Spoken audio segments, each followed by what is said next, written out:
Welcome to the Backyard Professor Responds videos. Like I predicted a couple of weeks ago concerning 3i Atlas, we have a continuous slobber of silliness concerning 3i Atlas. One video I watched today, and I'm not going to be responding to the slobbering stupidity, but I do have something very important and interesting to say about 3i Atlas, my philosophical stance on it. And my historical and astronomical and ufology stance on 3i Atlas. But I mean, there's one video that says 3i Atlas was zapped by a laser from deep space and it's been completely destroyed. And NASA, the computer scientists on their screens, saw this ray come down and blow it to smithereens, and all of this while it's behind the sun, you see. I mean the abject asininity of some of these nincompoops making these ridiculous videos just astonishes me. Another one says that 3i Atlas has already come out from behind the sun, but it's in a completely different part of the cosmos than it should have been, and therefore it's terrifying. And of course, everything's terrifying. I'm just, look, I'm shaking in my boots. I'm horrified, terrified, scared to flippin' death, etc., because all of this is a complete horror show. Yeah, okay, I'm going to lose sleep tonight, you can tell. I can't hardly make this this video, because I'm so nervous I can't hardly sit still. It's terrifying, absolutely horrifying. This is the worst nightmare we could possibly imagine. Another one says that 3i Atlas did turn back around and went back to Mars. Okay. So we will continue getting this type of inanities for months, I predict. But I want to talk about something a little bit more somber, serious, and sober that I believe is a very, very important for me to express my stance on this and why I side with Avi Loeb while I disagree with him. It's very interesting. I'm not siding with him because I disagree with him, because I agree with him. I disagree with him in some things. So let me explain what I mean. I put this together. I've written my notes down and I want to share them so that I can tell it straight, because as I was working today and as I was at lunch and all, I was thinking, how can I word this and all that? And so I did. So here is my take on this whole thing. When something extraordinary comes into our solar system, from interstellar space even, we always like to imagine that there's a purpose to it, or there's a plan, or it's coming in a specific direction that it shouldn't be. And that's what we've done with 3i Atlas. We have to keep in mind that this is only the third interstellar object we have ever seen. And there's no way we know everything about interstellar objects.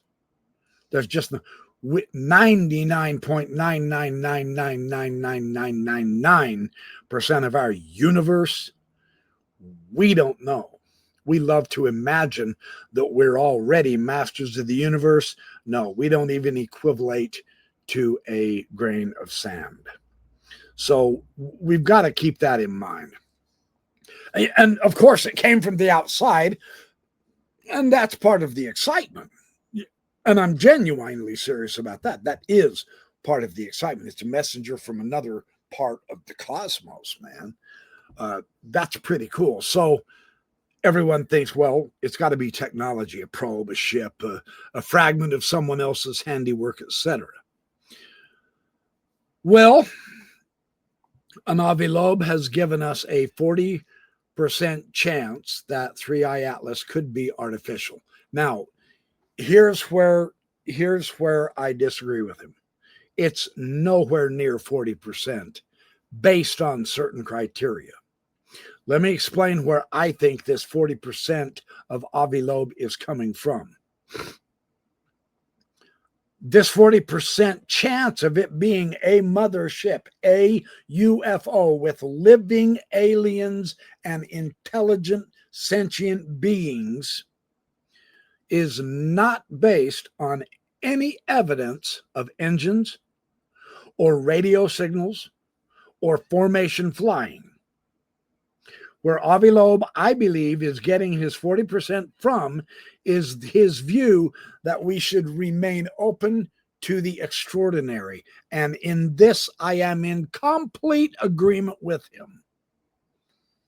It's a call for intellectual courage. And I'm with him. But courage is not confirmation. When we strip away what we hope as humans, something is happening, when we strip that away, 3i Atlas hasn't done anything that violates any known physics.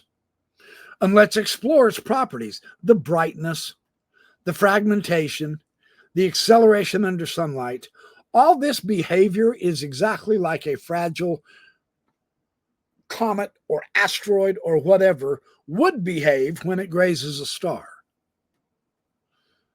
It's different from the other two interstellar objects we've seen, Oumuamua and the other one. But so what? Difference doesn't mean design.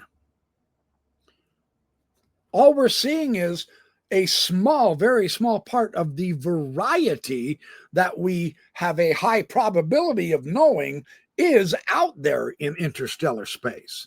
But this is only the third one. And then let's look back at history. What sparks our imagination with this 3i Atlas is because it's coming along the plane of the ecliptic of our solar system. It's the same thin disk in which our planets orbit our sun. To us, that's meaningful. You know, is it a cosmic rendezvous? Because that shouldn't be happening that way. Why is it coming in on the ecliptic? It's almost as if it's guided, etc. Why doesn't it come in from above or below, you see? But this is misunderstanding how randomness works, in my opinion. Let me express what I think is happening. The ecliptic, the plane of the ecliptic of our solar system where we exist, is not a cosmic highway. It's just our reference plane. A random traveler passing through our neighborhood has no reason to respect it. You see, if interstellar space sends us visitors from every direction, from above, below, on the plane, 10 degrees above the plane, coming down into the plane, whatever, by pure chance, some of those are going to be on the plane of the ecliptic. But it's still random for a very important reason.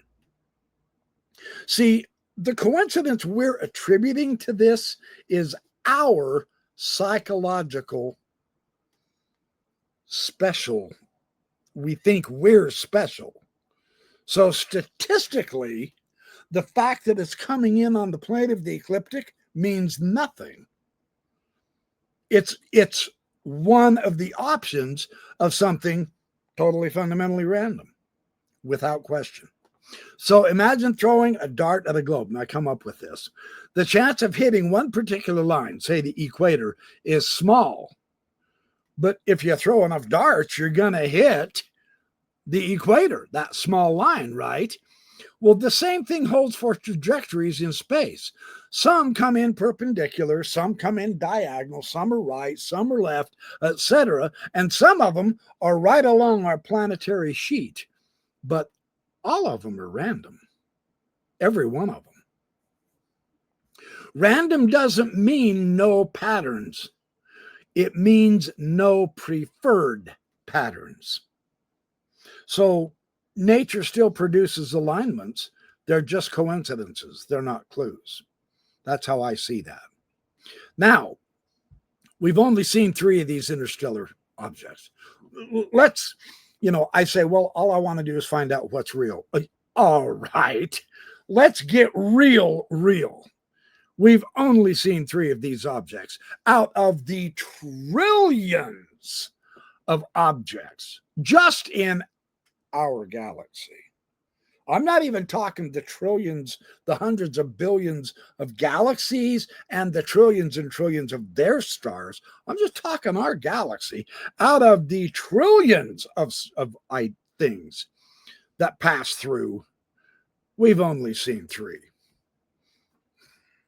Come on. That small sample is so small that everything ends up looking anomalous. Remember when we found the first pulsars or quasar or the first black hole even, or maybe we saw a supernova or whatever? Well, everything. Ooh, is that a spider on my? Oh, no, it's not. Lucky him. Everything, where was I? Everything looks anomalous. Every one of them seemed inexplicable according to the laws of nature as we understood it when we only had the first example. But once we found more, that mystery evaporated into pattern. What seemed supernatural turned out to be natural diversity, and I think that's where we're at with 3I Atlas. I really do. The fact that it behaves a little differently from Oumuamua or Borisov, that doesn't signal technology or artifice or something not natural. That's not at all what that signals. It signals the vast variety of natural processes in other star systems. That's what we're seeing. There are countless ways for rock and ice to form, fracture, and be flung around in space through the galactic current. We've just started barely sampling the ocean, and we haven't even gotten a thimble's worth yet. So, I mean, let's stay real. So, Avi Loeb's 40%. It's not the mathematical sense of his statistic that's wrong. It's because it's a philosophical stance. What he's saying is, let's not be so proud as to think we're alone. Now, I happen to side with him on that one too. Absolutely. I agree. Okay, so I admire that impulse in him because I have the same one.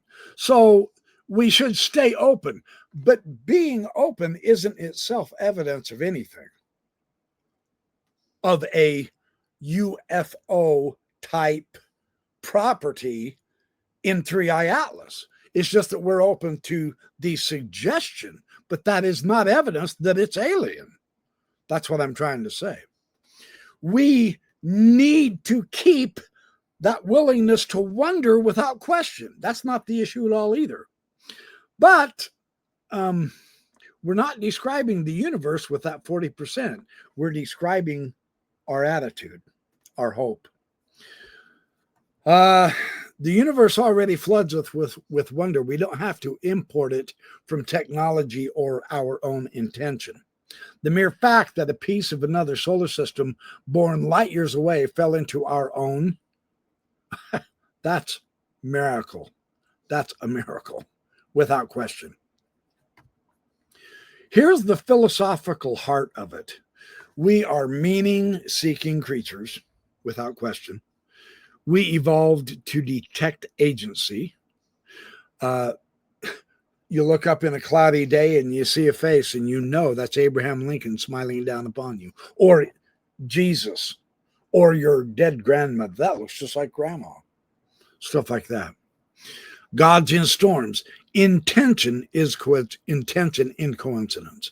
So it's how we survived, actually. But in the cosmos, that same instinct can goof us up.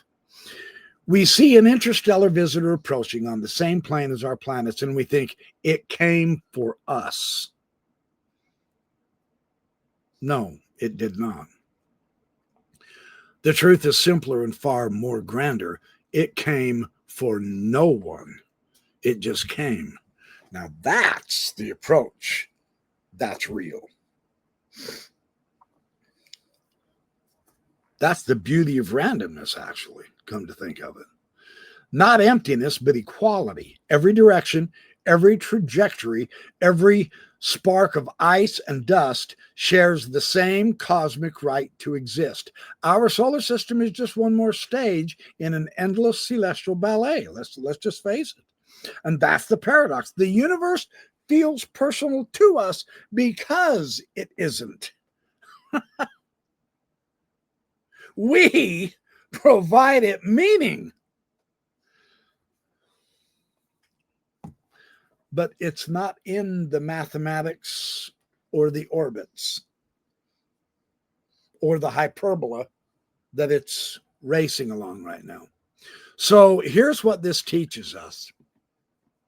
Now, if future data does show that 3I Atlas emitted signals or adjusted its path, or it decelerated or changed direction against the sun's gravity, then we can revise our information on it. Then we can begin to build up a new theory with it as far as that goes. Now, that would be anomalous behavior.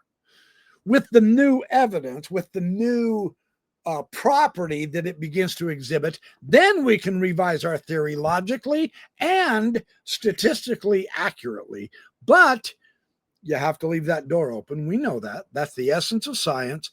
But until then, the simplest explanation does remain with us. It's natural. It's one of millions of objects that we aren't even ever going to see. Hundreds of millions of objects that we're never going to see. And we've only ever seen 3. Let's get rid of our arrogance and pride and swallow the humble pill here. We don't know anything about comets, asteroids, etc., let alone UFOs or motherships or how they would be. Let's be blunt. We are pretty damn ignorant of it all. Unfortunately, that's the reality. The deeper lesson isn't about whether it's a mothership or not. That's not the issue here. It's about how we see. It's about how we interpret what we see. Randomness is not chaos. Understand that. That's important. It's the quiet pulse of reality, the background against structure, and we see different patterns and stuff. And I mean, this is even how consciousness itself arises. It's a pattern. So 3I Atlas doesn't need to be a probe to be profound. Not at all. And it's a reminder that we live in a galaxy so vast, just the galaxy now, there's hundreds of billions of those, and it would take us hundreds of billions of years just to get across our own galaxy.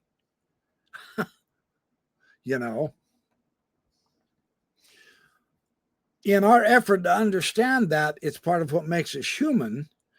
But Avi Loeb does invite us to look up and ask, what if? I'm not arguing against that. But we can also look up and whisper, how beautiful, because the randomness itself is the wonder. Where did this thing come from? It's so random that it's here. That should be the astonishing thing about it. That's the universe quiet's message to us. You're not the center, you're the witness. If we can adjust our thinking into that kind of perception, I think we'll all be better off. So that's essentially what I wanted to say. I think there's far too much ridiculousness of just making stuff up in the whole UFO thing. I mean, I'm keeping my eye on it. And the 3I is going to be with us for several more weeks, simply because it comes out from behind the sun, I think the 29th of this month, and then it shoots off to Jupiter. and then out, and we'll never see it again. And you heard me right. It's not going to turn back. It's not going to behave like a mothership of the UFO. We are not going to see little lights shooting off of it that come to Earth and stop at Mars and land on the moon and drop off at Jupiter and orbit long enough to jump onto Saturn. You're not going to see any of that, because that's not what it is. It's going to just keep right on shooting through space. And that itself should be enough to make us extremely grateful and wonder about this fantastic place we call our cosmic home. So that's what I wanted to say. Appreciate you watching my videos. Appreciate your support. Hit the like and subscribe. Share it with people. Hit the notification button, that little bell that'll let you know when I put more videos up. I'm the Backyard Professor, and I will be back just as soon as I find other stuff, which is pretty much always on a lot of subjects. And I'm having a lot of fun. And I hope you are too. Thank you much. I'll catch up to you soon.